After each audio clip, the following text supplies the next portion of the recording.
Welcome back to Santapod for round 3 of the 2017 ACU Super Street Bike Championship. We have 18 bikes entered this weekend from the UK, Hungary, Malta and the Netherlands, all chasing just 16 qualifying spots. We're going straight into the first of 3 scheduled qualifying sessions with round 1 winner Pete Field in the right lane and Richard Hann in the left. Richard's back after some time away, told us that he's been watching the webcasts from the first rounds and decided he had to be a part of it again. And good opening runs for the pair of them.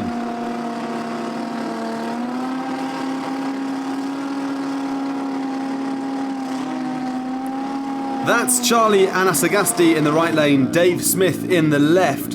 First time out for a while for Dave after a bad fall 2 years ago. And that wheelie unsettles Charlie's bike, so he's off the power. Still 2 more chances to improve today for the man from the Netherlands.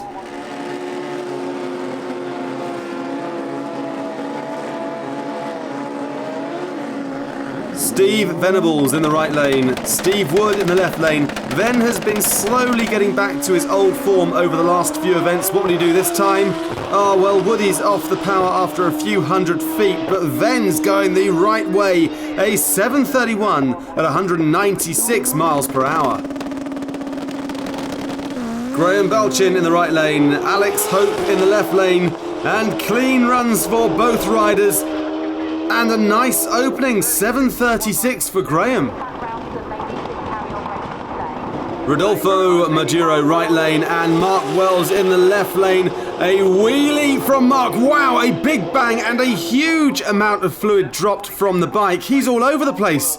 What a riding job. Sideways at 180 miles per hour. Wow.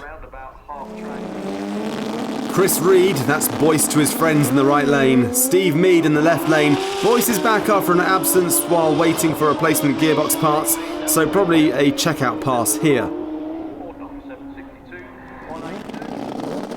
Graham Dance, right lane. Rick Stubbins in the left. Rick's one of the favourites here this weekend, but Graham also reckons he's solved the problem that's plagued the bike for a long time, so he's another one to watch, and good first passes from the pair of them. Gary Bow, right lane. Hungary's Daniel Donat-Lentz in the left lane, both easily capable of running low 7s and 6s. Well, 750s all round, but look at that speed for Gary, 204 miles per hour. And the final pair, Dave Thomas in the right lane against Malta's Franklin Borg in the left lane. Well, Dave had a very good last round in the FIM Euro Cup, but Franklin must be one of the favourites this weekend with that 6-second capable bike. So this is what the table looks like at the end of Q1, and at the moment it's Pete Field at the top. Steve Wood is on the bump spot with Mark Wells and Charlie Anasagasti not in the field.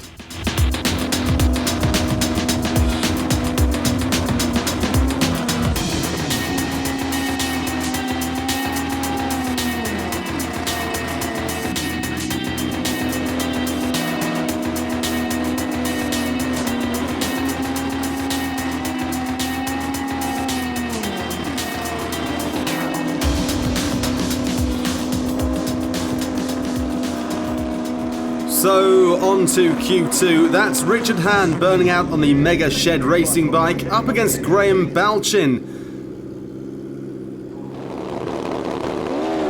Ooh, Graham spins the tyres at the hit, the bike's set quite aggressively and no improvement for Richard either. He stays at number 7. Steve Venables and Alex Hope. Ven's in the left lane, ran a 7:32 last time. Oh, a big wheelie for Alex there. And that 7:23 moves Steve into number 1 position. Rodolfo Maduro left lane, Franklin Borg in the right lane. Small controlled wheelies from Rodolfo.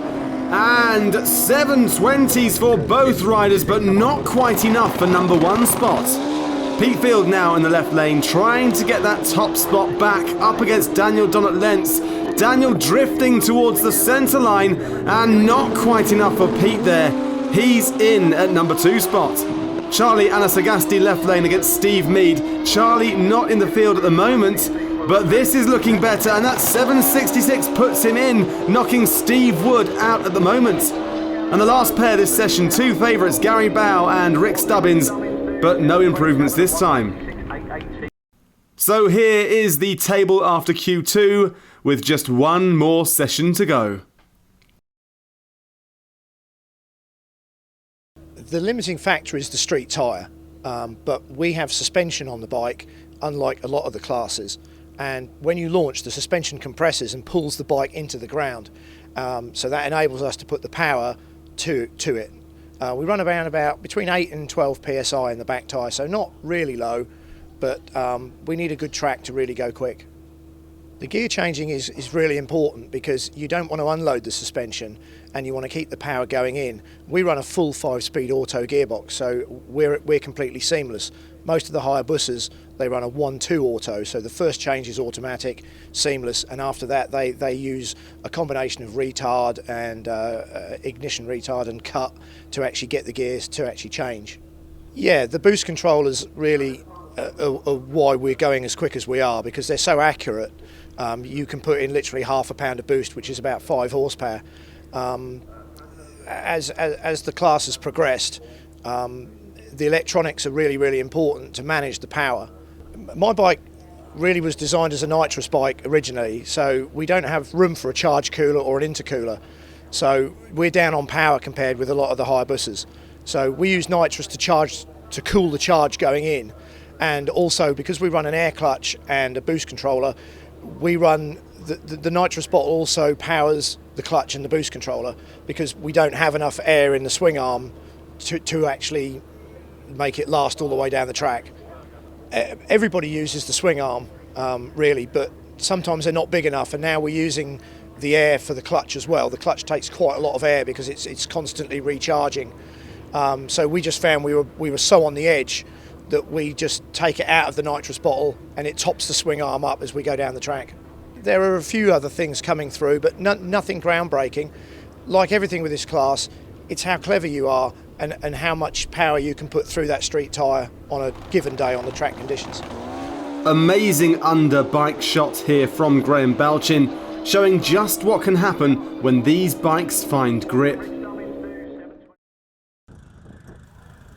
So we move into the final qualifying session, and Graham, who we just heard from, will be first out. Dave Thomas looking cool, calm and collected there. So Graham Dance is up against Alex Hope in the left lane, and Graham keeps chipping away at his times here. A 7:45 at 195. He'll be very pleased with that. Dave Smith left lane and Pete Field. Pete needs a 22 or better to regain number 1 spot, and looking good here. And yes, a 7:18 at 200 miles per hour. So can Steve Venables come back from that? He's in the right lane against Richard Hahn. But he's looking a bit off the pace, and that 7:87 is just not enough. Problems for Richard on that run as well. Chris Reed in the right lane against Steve Wood. Steve not in the field at the moment, but only 8 from both riders here. Daniel Donalentz left lane, Graham Belchin in the right. And a wheelie from Daniel. And no real improvement from the pair. Graham's bike getting twitchy at the top end.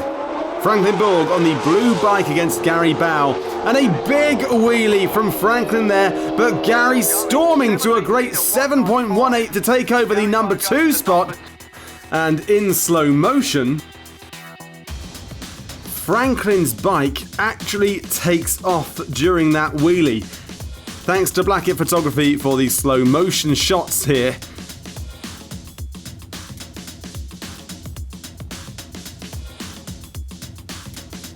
Gary smoking the tyre also at half track.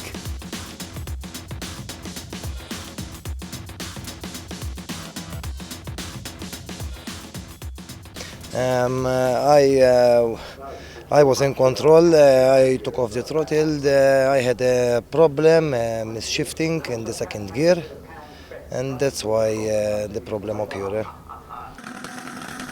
Dave Thomas in the left lane, Rodolfo Maduro in the right lane, numbers 15 and 4 respectively going into this round. But no improvements for either rider. Rick Stubbins on a solo here. A great close-up of the bike. But not quite enough to take over the top spot. He stays at number 3. And the last pair, Charlie Anasagasti in the burnout and Steve Mead.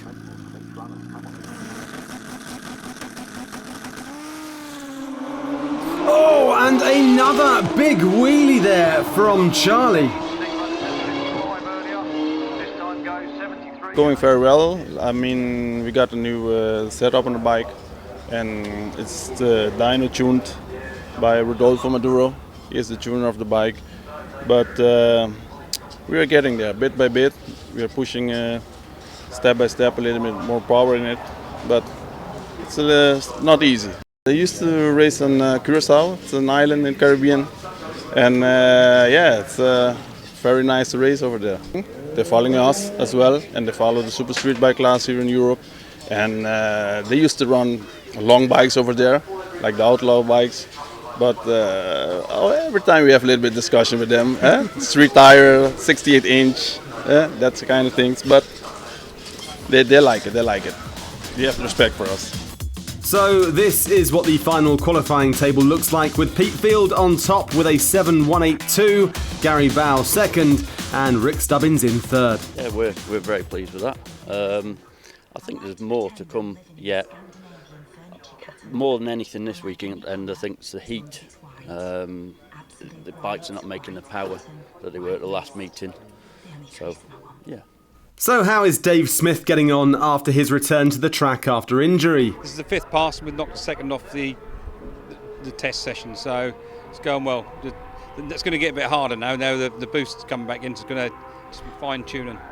It's not the same setup that you went out on before, is it? So really you're starting off from scratch again? Yes, completely different setup. We've got the AMS 2000 boost controller and Motec M800 ECU on here. Pretty damn good, really, to come out of the van and drop in a 750 first hit. So yeah, pretty pleased. For me, I'm one of those guys, I just love it. The buzz of just taking it out of the van without doing any testing and just hit it out the track. For me, that's what it's all about. It's that buzz, that adrenaline. So no, pretty pleased, pretty happy. One of the problems of taking almost a year out is that everybody else is making little tweaks and they're stepping up and they're stepping up. So you suddenly find that they've moved on by another tenth. So what have you got in the pipeline? Well, we've got some chassis mods and that, and we're just getting used to the AMS 2000.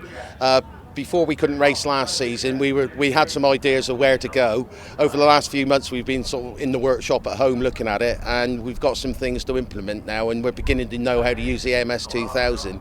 So that's where we're getting, we should be with everyone else, hopefully, with another couple of passes. So here are the first round pairings and some very close matchups in prospect. There really is no such thing as an easy ride in Super Street Bike. So into eliminations, and after a sunny qualifying day, the sky is threatening, plus there's a strong crosswind to contend with.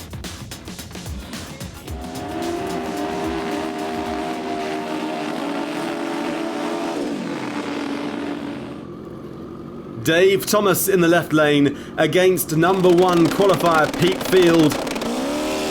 Both away cleanly. Oh, but the power of Pete's bike soon lets him pull away for the win. A 7.23 to a losing 7.89. Rodolfo Maduro right lane, Alex Hope in the left lane pulling into stage.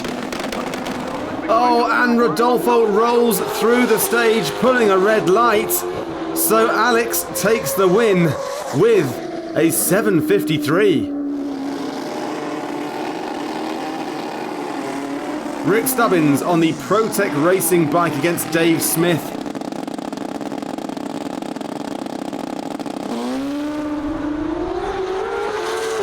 Not a huge difference down the track, But Rick takes it comfortably with a 7.21 to a losing 7.86. Daniel Donat-Lentz on the blue machine against the Kawasaki of Graham Balchin. This one looking close. Oh, and Graham drifting towards the centre line at the 1,000-foot mark and still taking the win with a great 7.21, crossing the centre line after the finish, so no disqualification. That crosswind catching him there. Richard Hahn left lane, Graham Dance in the right lane. Another close one up the track, but Graham takes it at the stripe, an ever improving 7.36 against a 7.50. Franklin Borg on the blue machine against Steve Mead.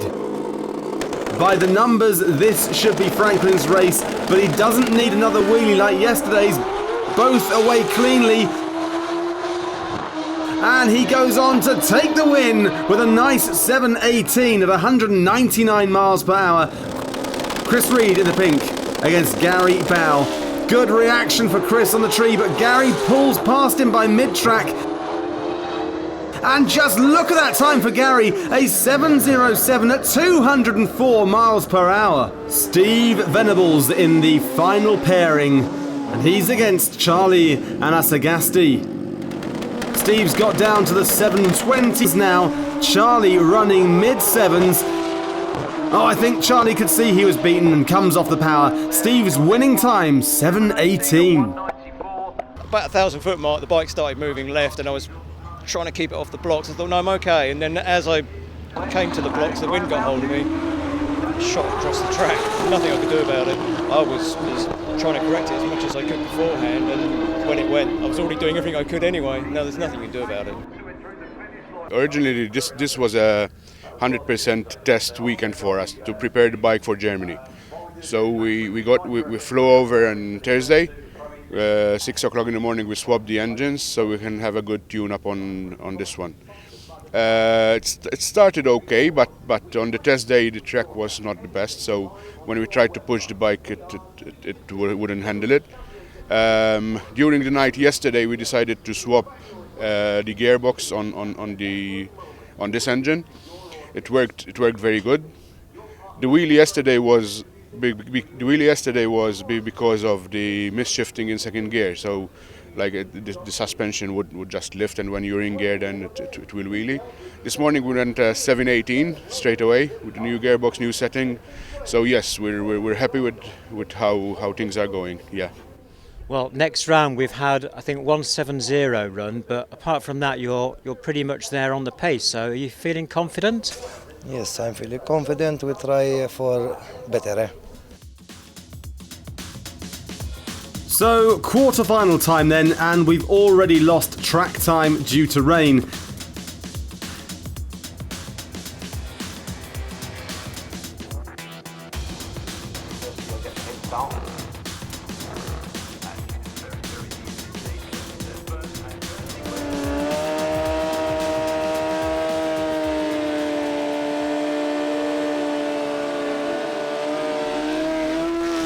Steve Venables takes on Alex Hope in the first pairing. Steve now seems to have his bike where he wants it.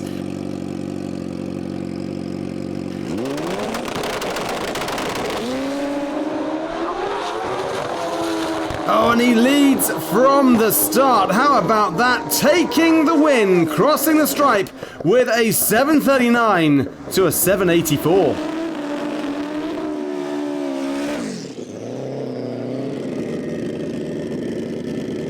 Gary Bow against Graham Balchin on the green Kawasaki. It's a better reaction for Graham, but he's off the power soon after. Gary takes an easy win with a slow for him 7.92.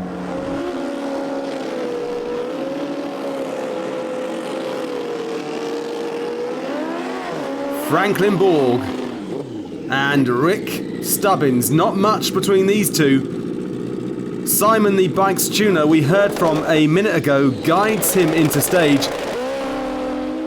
Oh, and Rick nails him on the tree over a tenth quicker, but Franklin's catching him up And he takes it to the stripe with a 7.17 to a losing 7.29. Both bikes over 200 miles per hour.